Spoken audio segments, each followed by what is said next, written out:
Dos Santos. I'm the representative of the UN Regional Hub for Big Data in Brazil and IBGE. It's a pleasure to be your host today for the today's webinar organized by the Regional Hub in partnership with the ECLAC and the UN Task Team on Scanner Data. I look forward guiding you through this very engaging session. Today's topic, it's the UN Task Team on Scanner Data, System Architecture and Survey. This webinar has the objective to discuss the system practice for incorporation alternative data sources such as scanner data into the consumer price statistics. Since its creation, the task team has worked to provide and expand practical use of alternative data in statistics, providing guidance to countries on how to strengthen their IT infrastructure. During this webinar, we will explore the system architecture survey and how it supports those efforts. We are delighted to have Colin Brown with us today. Colin is a technical advisor in the Consumer Price Division at Statistics Canada. Over the past 4 years, he has led initiatives at every stage of the data value chain, focusing on enhancing systems that utilize alternative data sources for the Canada Consumer Price Index. And additionally, we will hear from Tanya Flower, who will also be contributing to this discussion. Colin will introduce Tanya during the presentation. I will say once again, thank you for both Colin and Tanya to be with us today and sharing their experience. Before we get started, some housekeeping items. The webinar is being recorded, okay? If you have any questions, please share them in the chat. We will dedicate some time at the end for question and answers. And to ensure the best experience for everyone, please keep our microphones muted during the entire session.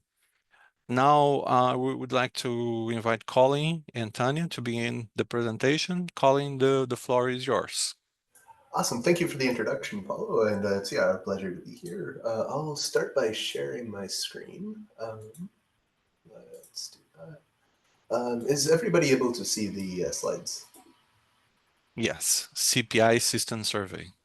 Yeah, that's the one. Perfect. All right. So thank you again for having us. So this presentation will be talking about our CPI Systems and Architecture Survey. It was created by myself and my colleague Steve Martin at Statistics Canada on behalf of the task team for scanner data.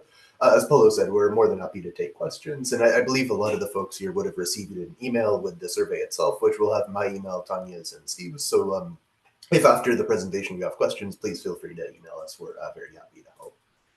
Okay, so I'll talk about what we'll be presenting today. So we'll kind of talk about first, like what the survey is about, why are we running the survey, what's the motivation.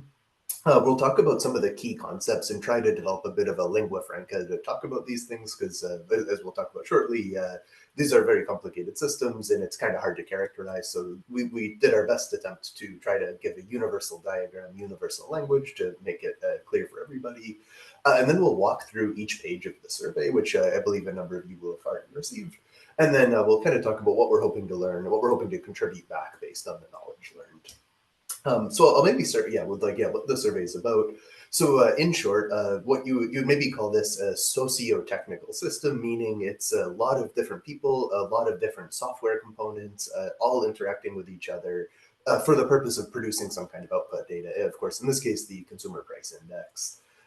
So I'll define a lot of these terms later in the presentation, but basically what we're thinking about is sort of this flow of work going from raw input data to final output data. Again, for us, that's producing the consumer price index. And we're thinking about teams who own systems, and those systems pass data between each other. Those teams interact with each other. And what we're trying to do is, develop a common way to talk about that so that we can characterize these team and system organizations within CPI teams. So yeah, just to kind of summarize that, step one is to sort of characterize team interactions and system interactions, how these things are organized. Then after that, we try to identify some of the tools and practices and technologies currently in use to create and maintain these systems. And then what we would like to do is, based on those tools, practices, and organization patterns, try to infer how do these relate to certain business outcomes of interest. So improving quality, improving timeliness, things like that. And hopefully that can be the basis for some guidance on how to improve CPI systems around the world. So why are we running the survey? Sort of two main motivating factors here. The first is that there's a recent, as I'm sure you're all aware, desire to adopt more alternative data sources, but doing so requires a lot of expertise in a bunch of different skill domains. So like economics, statistics, computer science, it requires expertise in a lot of these and in combining those together. Because of those multiple different skills involved, these tend to cut across organizational silos. So groups that would not maybe have traditionally worked together so extensively now have to in order to accommodate this new data. And the lifetime of these systems, this is true for other software systems in some cases as well, but certainly for CPI systems, their lifetime can span decades, maybe even a century or more, right, depending on where you're looking at. So they're very complex, very interdisciplinary, and very long-lived. So there is kind of an impetus to understand, characterize them, and figure out in what ways we can improve their maintenance. And then the second point too is, to the best of our knowledge, we're the first to actually do this in the context of CPI systems. Again, it's a fairly niche, bespoke thing, so that's not terribly surprising, but hopefully even basic descriptive statistics on these characterizations will hopefully be informative and useful. Okay, so now we'll talk about some of the key concepts. We'll kind of build up. I showed some diagrams earlier. I talked about teams. I talked about systems. So we're going to define those concepts now, and then show how these can be used to articulate an example of a CPI system. So we'll start with this definition of just a system as a whole. So for the purposes of this survey, we define a system as an indivisible software component that takes one or more data inputs and transforms it to one or more data outputs. And we've intentionally defined this in a very open-ended way, because how this looks for different CPI teams can be very different depending on how they have set things up. For example, a system could be an Excel workbook, a system could be an R script, a system could be a Java application maintained by an IT team, or anything on that spectrum, right? It's just a piece of software that takes data inputs and transforms them to data outputs. And when I say indivisible here, what I mean by that is that a software component is considered a system if it runs entirely or not at all. And the reason for that, which we'll discuss later, is we want to talk about if we're making changes to these systems, can you make that change to one component without affecting another component? So that's where that concept of indivisibility or atomicity comes in. And we will see this shortly in the context of these diagrams. Okay, so the next thing we're kind of talking about here is that I made a mention earlier to the concept of flow of work. So like that raw input data to final output data. And obviously how this looks for every team is going to be a little bit different. We tried to generalize based on the UN General Statistic Business Processing Model, I think is what that stands for. So we don't follow it exactly, but we try to follow it at a high level, and presumably most CPI teams are probably doing something similar to this. So the first step we kind of generalize here is we're calling it ingestion. And what we mean by that is getting acquired data into a machine readable state so that it's ready for further processing. So for example, this could, again, be a very wide range of things. This could be somebody observing a price in field collected data and entering it into a spreadsheet or a database or something like that. This could also be an arrangement that NSO maybe has with a retailer in the country, and maybe they once per week, for example, will send transaction logs of their stores, and then you ingest that into, like, say, a data warehouse or anything in between. The bottom line is it's about getting price transaction data, product price data, whatever that looks like for your organization, into a machine readable state so that you can do further processing on it. The second topic, or the second step, is what we're calling processing. So once the data are ingested, this is about preparing the data so that they're ready to produce elementary indexes. So for those who are maybe familiar with the term, you might call this data cleaning. So really, it's anything that's not, say, business logic or price index methodology logic, but getting the data ready so that you can start doing those calculations. Examples like removing missing values, correcting for common mistakes, maybe imputing missing values in certain circumstances. But it's not about doing the business logic, it's getting the data prepared in order to do the business logic. The third step we're defining here is called elementary indexes. And the idea here is once the data are ingested and processed, we're actually calculating an elementary index. So this would be like, I'm sure most of the folks here are probably familiar with the concept, but like just for example, depending on how each country defines it, you might have like a low level, like say the price of bread, the price of milk, or the price change in those product categories, let's say, the calculation of those price changes would be considered an elementary index. The fourth step we define here is aggregation. So again, it's going to look different for every country, but the key idea is like, say, for example, maybe you have bread, milk, and those roll up to food, let's say. So you want to know what is the price change in food. That's an aggregation of the component price changes of bread, milk, and all the other food products, for example. Um, and then finally, we talk about finalization. So the idea here is to store those all those price relatives that we care about, and then for subsequent use, and then to actually disseminate as part of the consumer price index. So yeah, that's so now we kind of put those two concepts together: the concept of a system and the concept of those GSBPM steps into this diagram that kind of flows from left to right. So the interpretation here is sort of you start with input data, and again, that's going to look different for every organization. But the key idea is that you're starting with some upstream, say, raw data, and you're taking it through those 5 steps we talked about. And the output is the CPI. What is doing those transformations are one or more systems that pass data between each other. And as I mentioned earlier, the definition of this is quite open-ended. So a system can be, it can really be anything. It can be an Excel workbook. It can be a script. It can be a SAS program. It can be a Java program. It can, any software component that transforms input to output can be represented this way. And then for brevity, just to make the diagram simpler, you just use an arrow between one system to another to represent the output of one system becoming the input to the next system. So that's the flow of work concept. We also have this concept of a team, which we're trying to define quite simply as just a group of individuals who maintains one or more of these systems.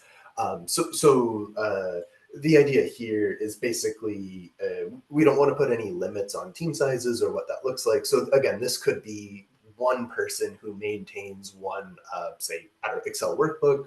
That would be a totally valid definition of a team. This could also be a group of several teams who maintain a very big system that handles a lot of the consumer price index for any of these steps or anything in between. So it's only important detail here is it's a group of individuals who maintains one or more of these systems. Some notes on this. One system can cut across multiple of these steps. So in the diagram shown on the screen here, what that looks like is the middle system does both data processing and elementary index calculation together. And what I mean by that is in this example, the system does both of those steps in one shot, so to speak. So it would not be, another way to say that is it would not be straightforward to make changes to the data processing part without also having to consider changes to the elementary index part. So that would be a couple, what we would call that is a coupling between those two concerns. Another note here is that more than one system can exist within a single step. So that's shown here under the data ingestion part. So the idea here would be you could have 2 or more systems all concerned with the data ingestion component for a certain data. So for example, the first system could maybe be a script written in R. The second system could be a script written in Python.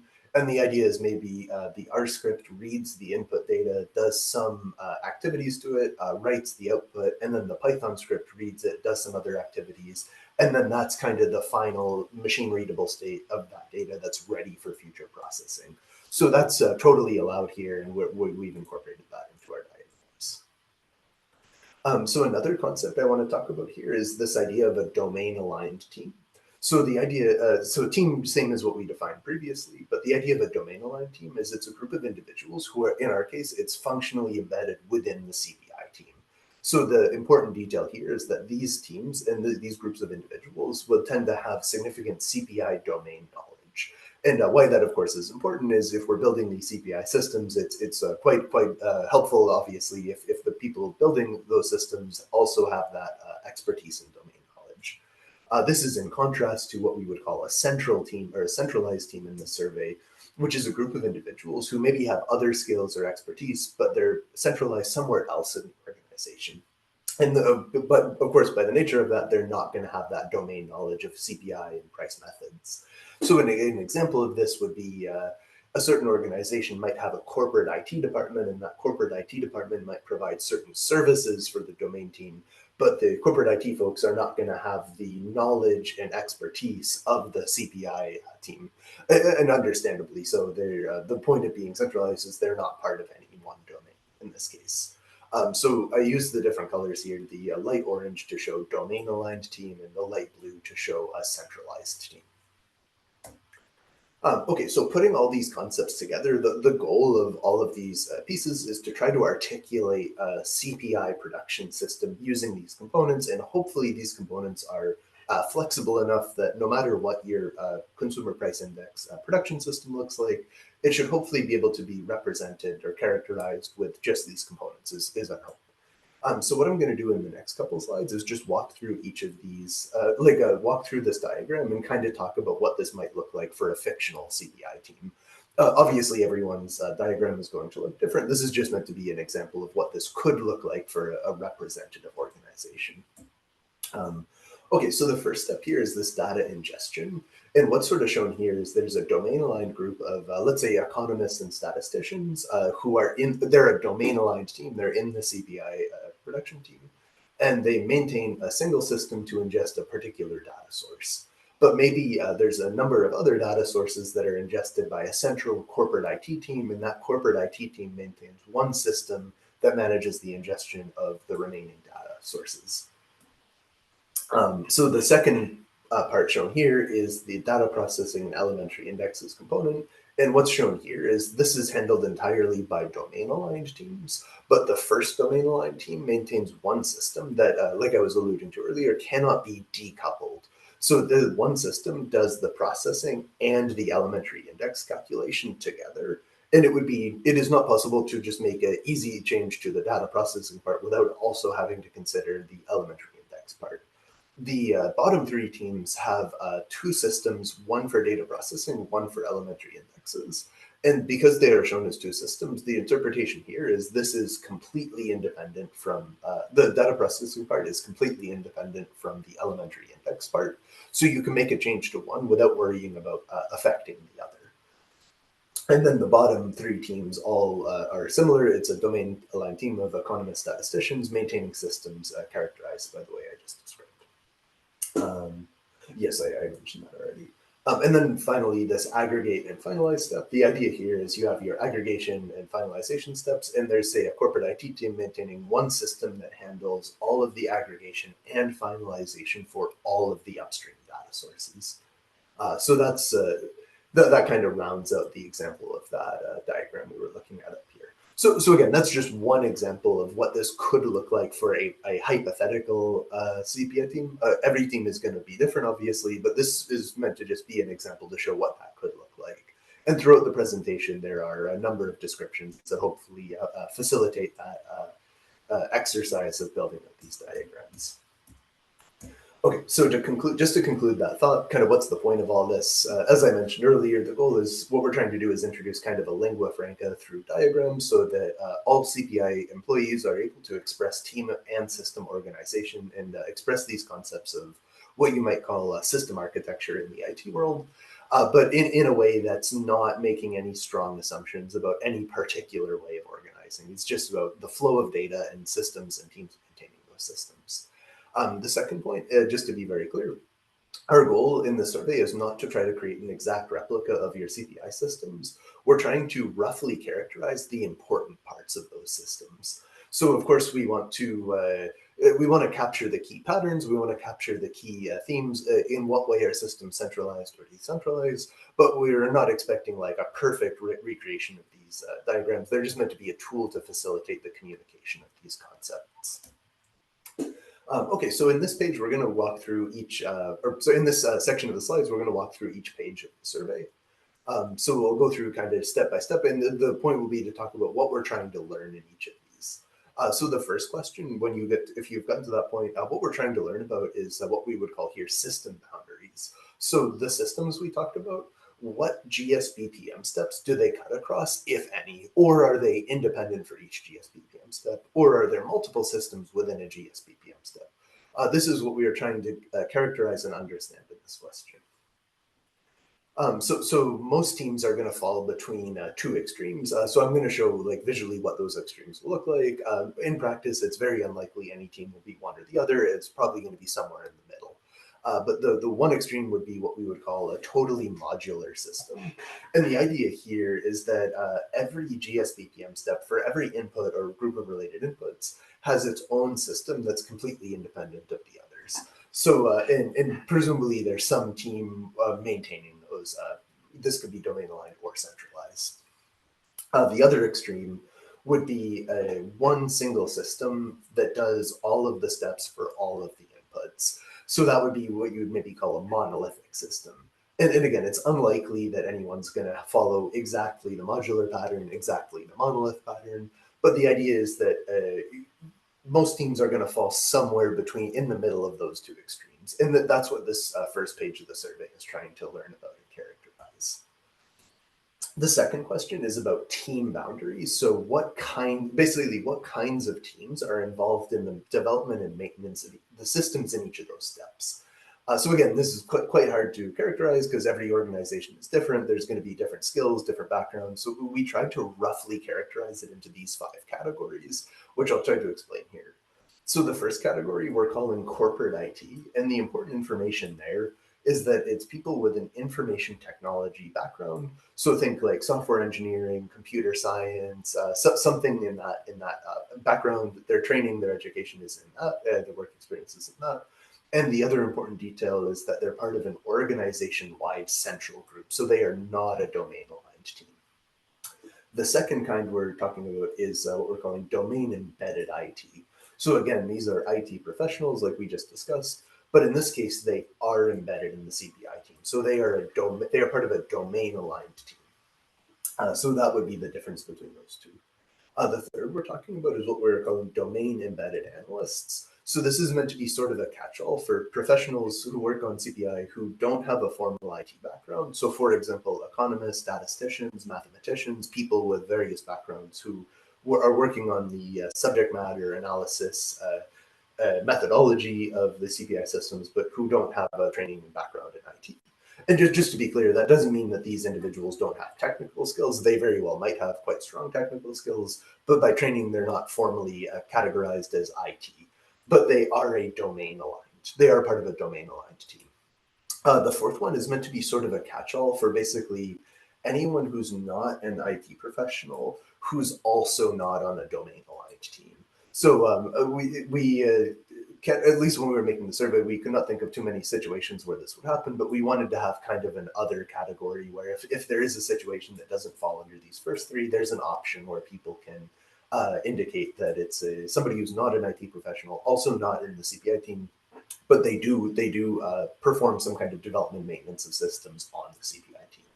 The fifth one is what we're calling external consultants or contractors. And the idea here is these are just professionals, IT or otherwise, outside of the organization to whom development maintenance work is contracted. So somebody who's not in the organization at all, but you've paid to do development maintenance in some way on one or more of these systems. So the third question, so this one is a little bit tricky, so I'll try to explain it here.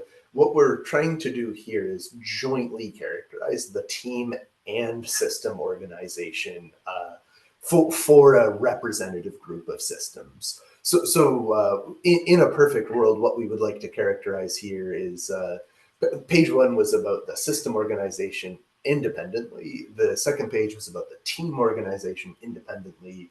And in a perfect world, what we'd like to do is characterize these jointly However, of course, in a survey, this would not be practical. The question would become very long, very complicated, and very burdensome to answer. So we tried to simplify this by introducing a concept of a representative group so that you can think about how does the team and system organization look for a particular group of systems that are kind of representative in some way of what you do.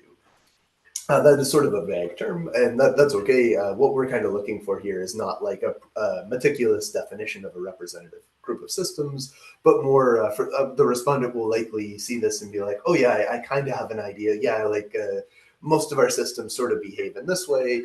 That's really what we're looking for here. Like just to have in mind something that represents an important part of your CPI workflow.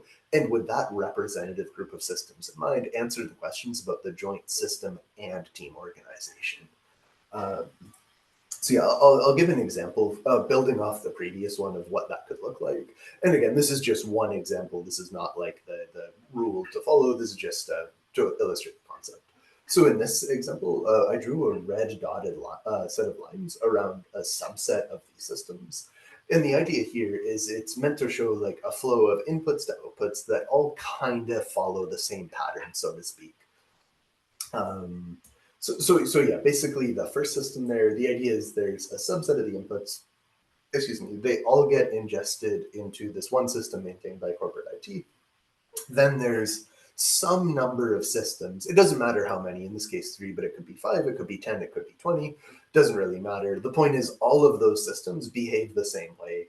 There's a system that does data processing, passes data to another system that does elementary index calculation, and then passes that on to the next step.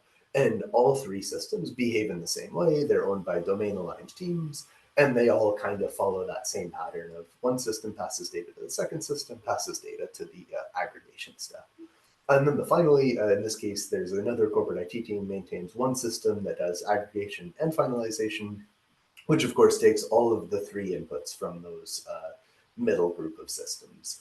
And the idea here again is we're trying to what if for those who have gotten to this point in the survey, what you'll notice is you'll say like, okay, for your first system group in mind, characterize X, Y, Z for your second system group, and then once you have that in mind, you can then answer questions. Well, for that particular group of systems, how does the team organization look like?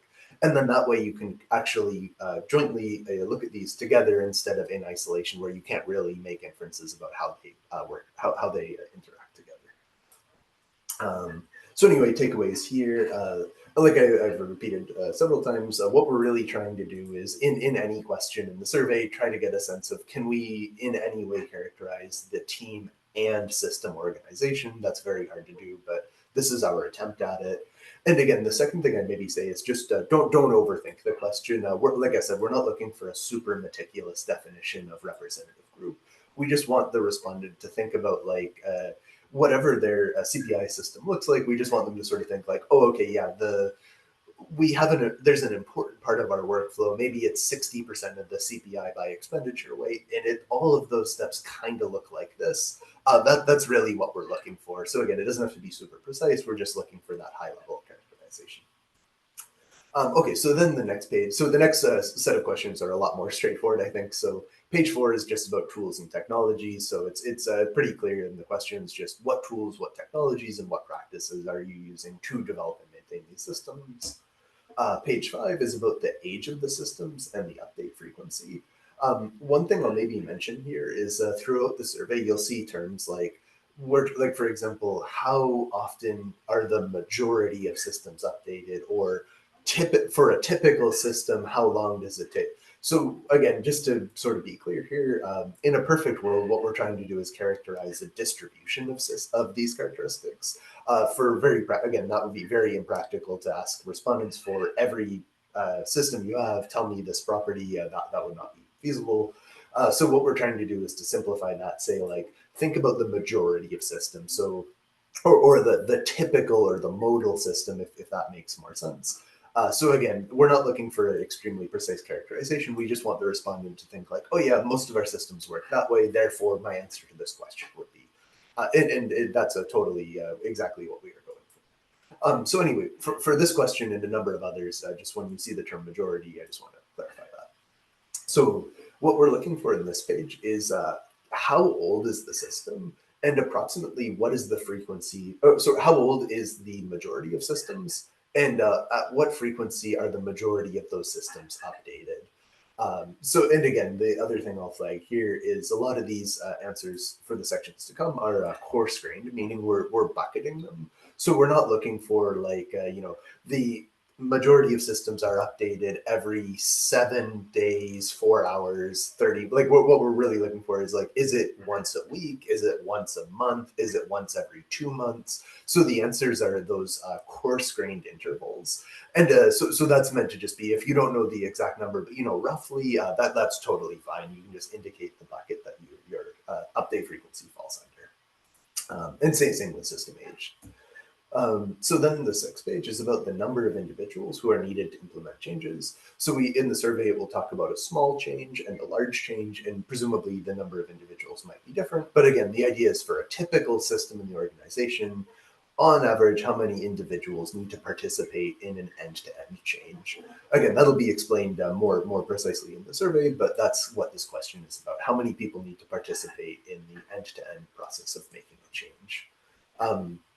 Page 7 is about obstacles and challenges to alternative data adoption. So what we're trying to understand here is kind of, is there what we would maybe call an implementation gap? So in the adoption of alternative data. So ideally here, if a number of organizations all face similar challenges, then that's good to know because we can provide targeted guidance, advice, and help to reduce those most salient challenges that are being faced. So page 8 is about how long changes take to do. So again, thinking about the typical system for small changes and large changes, on average, how long does it take to do a change end to end? So yeah, that's it'll be, again, more details will be given in the question itself, but that's kind of the high level. So page 9 is regardless of alternative data, this is just a CPI question in general. What are the general challenges facing these CPI teams? So this is an opportunity to sort of rank. We tried to get about, I think it was like 15 or 20 challenges that are pretty common to, we expect might be common to most NSOs. And for those challenges, it's kind of an opportunity for the respondent to rank like, oh yeah, that's a quite important one, that's a next important one, and then maybe at the bottom, like these ones actually we don't have, we don't face so much. And what we're again trying to learn here is if a bunch of National Statistics organizations face similar challenges, then of course we can provide targeted advice to help provide a guidance aid and so on to address those most prominent challenges. Pages 10 and 11. So page 10 is just a general feedback form. It's plain text. And the idea here is there's only something to the tune of like 200 NSOs, right? So we will personally read any feedback put here. So anything you want to write, whether that's like about the language used in the survey, terminologies being unclear, maybe there's something important that you feel was missed. Any feedback in general, you can write it here, and we will personally read it over and take that into account. So yeah, just any feedback there that is not part of the survey, you're welcome to include. And then page 11 is an independent component, and it's about the task team on scanner data more generally, which Tanya will talk about in a couple of minutes. I'll provide an introduction for her before she does. And then the idea is it's a number of questions about what the test team is doing, and are there any areas that we can expand upon, improve to most in the most targeted way help users. And again, Tanya will talk about that in more detail. Okay, so just to conclude this, what we're kind of hoping to learn in this survey in the following order of likelihood.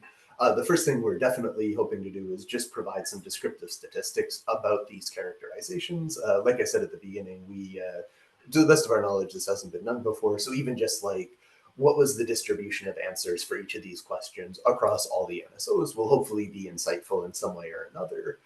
The second thing we're quite likely able to do is discover what we're calling archetypes for organizations. So what we're expecting to happen, and this is to be determined, is that groups of national statistics agencies will fall into certain patterns or common patterns would be the way to say that.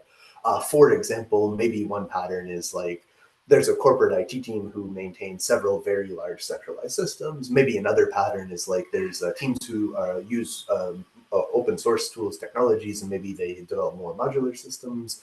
Maybe there's a third where smaller teams don't need the complexity of the former two I mentioned. So they have a very streamlined process with just one system per category. Obviously, we will learn this based on the responses to the survey, but we're expecting to see certain archetypes, as we're calling them. And ideally, what we would like to do is for these archetypes, and even just generally from like characteristics to outcomes, can we correlate these archetypes and characteristics with these business outcomes of interest? So, for example, maybe teams that have a certain, I don't want to bias any of the answers, but like we might find a certain characteristic is correlated with very fast change times, right? So maybe that would be like, hey, what? It kind of prompts the question, why might that be happening? Perhaps that's something worth investigating. It's unlikely we're going to be able to make any meaningful causal inference, so to speak, but we are hoping to find some interesting correlations between those characteristics and those outcomes, and then those can kind of prompt further investigation is sort of the idea. So anyway, that concludes the presentation. I'm very happy to take questions, and I'll just briefly introduce Tanya, who's here with me. She's the chair of the scanner team on the test team on scanner data. So she'll be presenting an overview of what the whole task team is doing, the various work streams within that task team, and some of the priorities and projects worked on throughout.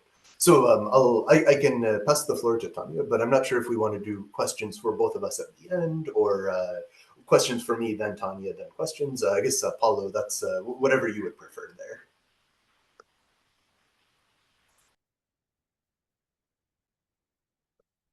Let's pass to Tanya, and then we go to the questions. I have a couple of questions for you as well, and for you and Tanya, maybe you can share that information. That sounds great. Perfect. So yeah, Tanya, over to you, and then we'll take questions at the end. Thank you. Yeah, thanks, Colin, and thanks, Paolo, for hosting us today. I appreciate we've thrown a lot of information at you in the last 40 minutes or so. So just to say, we will be circulating the slides that Colin presented and that I'll be presenting shortly in around to all attendees. You've obviously got the recording as well. So happy to take any follow-up questions. As Colin says, you've got the contact details in the link. But yeah, I appreciate there was a lot of information included in that summary, so it might take a while to think through it all, but yeah, happy to take questions at a later date as well. So I'll just share my screen quickly. So hopefully you can see my slides. Yes. Yep. Thank you. So hi, yeah, as Colin said, my name is Tanya Flower. I'm the chair of the UN task team on scanner data. Just a quick background on where I work. So I'm at the Office for National Statistics in the UK. I've worked in prices for the last 10 years or so now, largely around our transformation projects, so bringing in these new data sources into consumer prices. But I work quite closely with the production teams as well. So for those of you that haven't heard about the UN task team on scanner data before, a bit of background about where we've come from. So we were formed in 2017 as part of a general UN strategy to increase the usage of big data for official statistics. So there is a whole kind of work stream on this. Other task teams include mobile phone data, Earth observation data. You may be aware of that anyways through the work of the UN regional hub in the area. So I've just linked here up to the main page there. So the role of all the task teams, there's kind of shared objectives around drafting methods guidance in the particular area of focus, supporting that method guidance with code and documentation in that space, and also developing training material as well to support the use of these big data sources. Specifically for the UN task team on scanner data, we did a bit of a refresh last year now, looking at our aims and objectives, kind of setting ourselves up for the next 2-3 year period. The aim is pretty similar. So we're there to enable and expand the usage of alternative data sources, including scanner data in consumer prices statistics, but not restricted to scanner data. So web scraping, admin data is within our remit as well. I have linked to the homepage here, just to note that that homepage is still a little bit out of date. I haven't included the 2024 kind of refreshed objectives and work streams on that homepage yet, but there is some background information on that homepage if useful. So just to, as I said, we did that refresh. As part of that refresh, we've introduced a couple of principles to the work as well. So first is on timeliness. We want to make sure that any content produced by the task team remains up to date with current discussions in the field. And to that end, we will be supported by a secretariat function who will be responsible for maintaining that existing published content. That secretariat function will actually be placed at the regional hub in Brazil. So looking forward to working a bit closer with that in future. The other principle underlying our objectives is around the informed choice. So as Colin says, there is no one template that all national stats organisations follow for the production of consumer prices. And for that reason, different approaches, different methods may be better in one situation than another. So it's not for the task team to recommend a single best approach that we think everyone should be following. We're there to produce guidance and information really to make it easier to make an informed choice for whatever is best for your particular circumstance. So that's what the principles are there. In terms of the objectives, linked through to the wider UN working group, we've got we want to be a repository of information, using end-to-end methods and processes of using these data.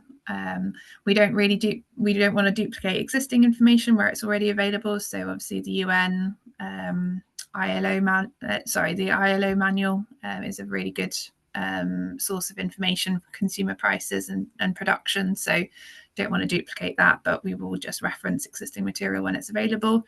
Where it's not available, so where there are gaps in that international literature, so for example, classification is an area that we identified as needing a bit more focus on, we will draft that methods documentation and include that in our published literature.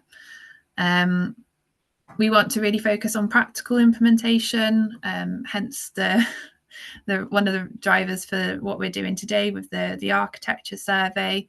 We want to be able to provide advice about how to implement these in a live production setting, and obviously the training work stream runs along all of those. So all of the guidance that we'll be producing, we will also be producing training material for. So this is just a summary slide with the list of work streams, but I will go into a bit more detail for each of those now. The first work stream that we actually completed last year is the handbook. So you may have already seen this. I'll just click on the link quickly and show you it's one of those. Here's what I did earlier. So this is the published handbook with the link. As you can see, it has a lot of information in it, all the way from the beginning of acquiring the data source to calculating price indices, and also then implementing these new data sources in consumer prices. So it's one of those where it's a work in progress. There is content that is being added to it as we go through. For example, I mentioned classification. There is some information on this page at the moment, but we will be expanding that documentation at a future date. but there is hopefully enough in there still that it will be a useful resource, kind of regardless of those updates ongoing. So please do check that out. I'll just go back to sharing my slides. So we're not planning any specific updates within this workstream specifically, but the handbook material will just be constantly revised. I mentioned the secretariat function going forwards as well. So have a look at that. The other work streams that we've got in place are the classification work stream. As I said, that will be published via the handbook when it's available. The idea there is providing guidance on how you can classify alternative data sources for consumer prices. We are aiming to provide the remaining content by April this year via that handbook link. We've got the training work stream. So also on the handbook, you'll be able to see the curriculum of proposed training content. It's aligned to the handbook chapters. So there will be training courses on data acquisition, for example, price indices and so on. Timelines for that, we will also have an update in April for the data acquisition and price indices courses, and also hopefully a timeline for when other chapters will be in development as well. The system architecture work stream, so this is why we're here today, the work that Colin talked us through. We are here to do that survey and promote the survey. In terms of timelines, we are hoping to present on the results of that survey by the April. There's a meeting, the UNEC meeting, that we have an agenda item at. But more generally, the results will be published via our handbook as well, so accessible to all people who have submitted responses and online as well. So that we're aiming to turn that around quite quickly to get the most value out for people.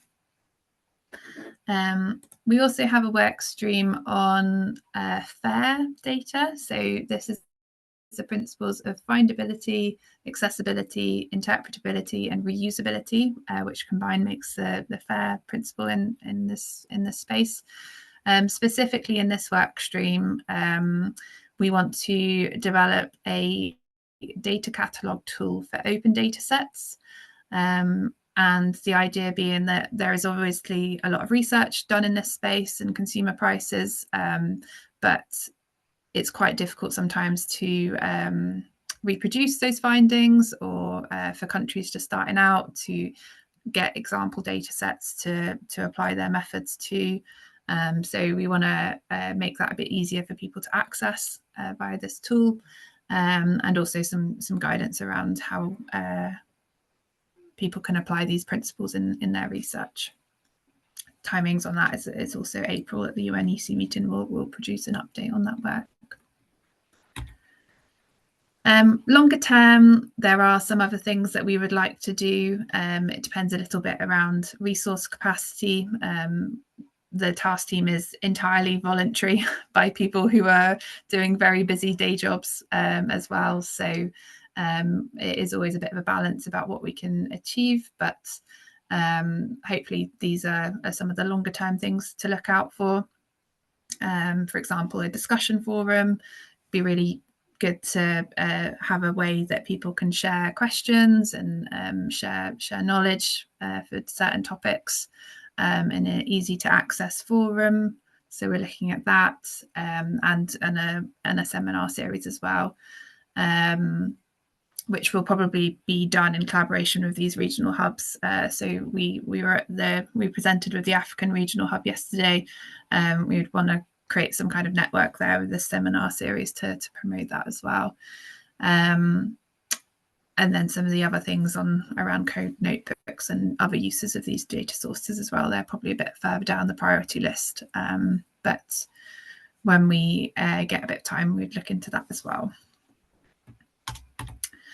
So I'll ask for you today, obviously, to complete the main section on the architecture. Will really enable us to get a better idea on the challenges that people are facing in their IT development, and some of those comparisons that Colin pulled out.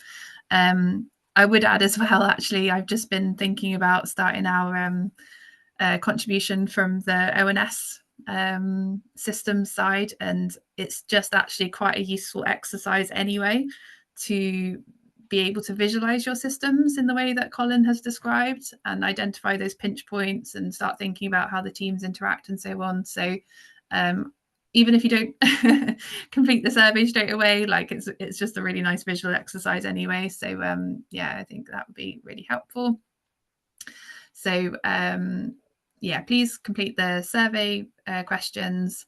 The task team questions at the end would be helpful to get your feedback on things that would be good for us to focus on in our longer term planning, what the key priorities are, any suggestion on topics.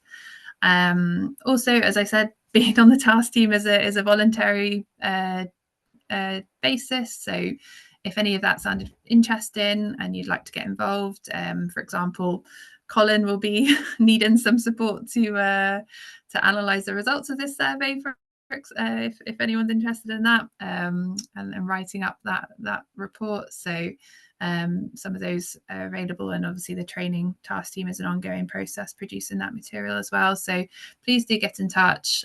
Also, if you have any other feedback and suggestions, more than happy to have those questions come in. I think that is it. So yeah, just to say again, thank you very much for having us. We will hopefully be doing a few more of these webinars during the year as we introduce the new training material. For example, we would like to come and promote that with you guys. But yeah, that's it for today. So thank you very much. Thanks, Tanya. As we wrap up, I want to extend my heartfelt thanks to our speakers, Colin Brown and Tanya Flower, for their invaluable insights and all active participation. I think with today's session has provided us a clear understanding how scanner data and system architecture can improve consumer price statistics globally. We have one person at the audience with a question, which is Veronica Santos. I think her microphone is working. I think she raised her hand. Maybe she has a question. Veronica, can you hear us? Can you use your microphone or chat?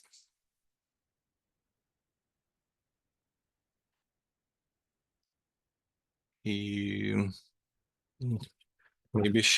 she's not being able to. Okay. Okay. I have a general question, which might be for both Tanya or Colin, which is, what advice would you give to countries just starting to explore the use of scanner data in their system architecture? So good question. Tanya, do you want to take that one? Yeah, it's a great question. I think it would be difficult to give one bit of advice because it's such. I think it is generally more complicated than when you're starting out. It might originally appear. So possibly if you're right at the beginning of the journey, don't be afraid to take that time to kind of collect as much information as possible before deciding which categories to target, which routes to go down. We have tried to make that information guidance available in the handbook, so please have a look at that if you're just starting out. But don't underestimate the the time required. I think sometimes it's I don't know how it is elsewhere, but our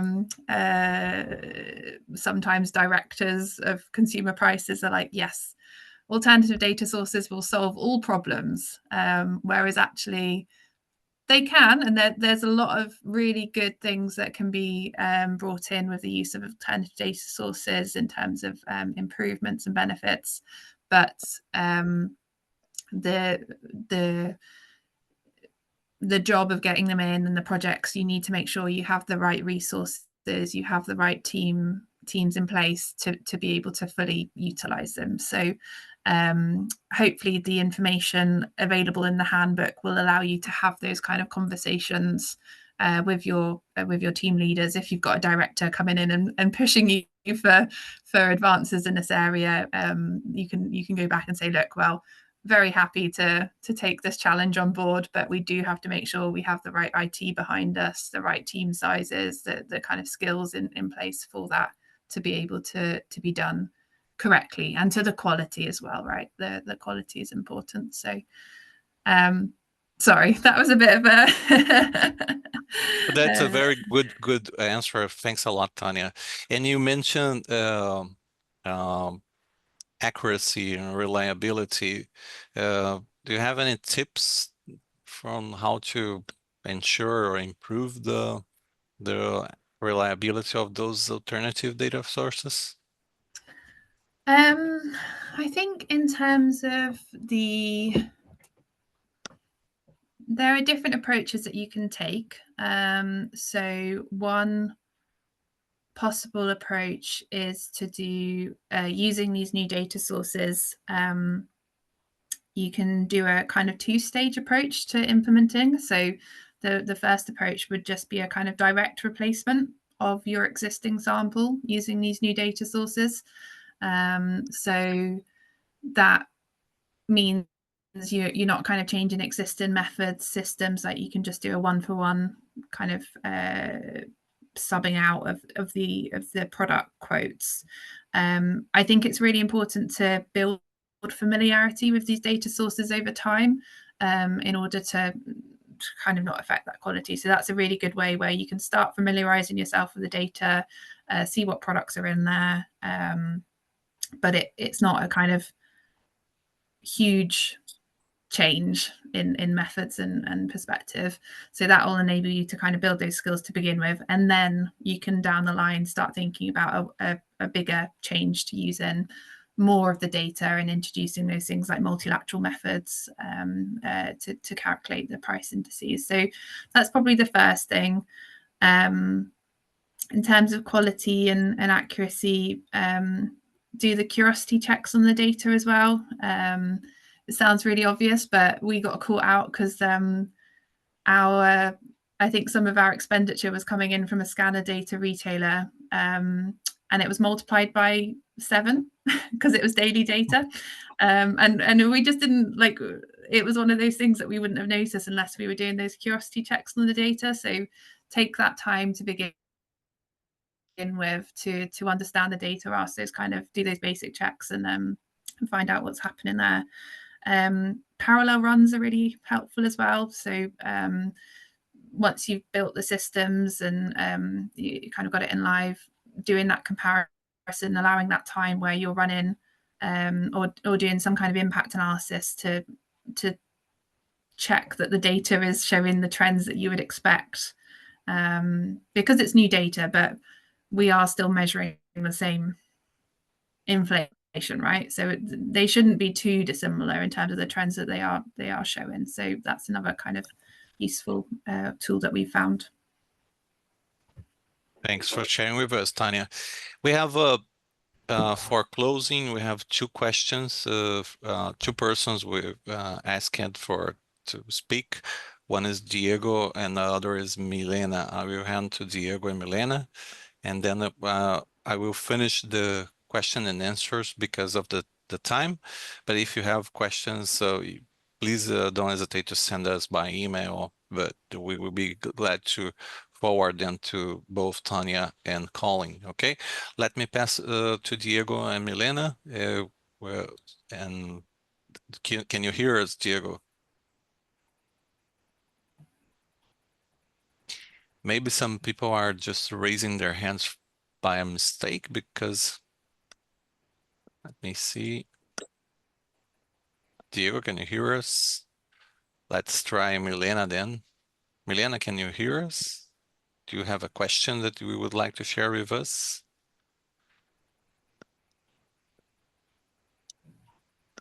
Well, I'm seeing those participants with the raised hand, but they might having technical difficulties to present their questions. So if you want to send the questions for us in the future, please feel free, Diego and Milena, to share with us.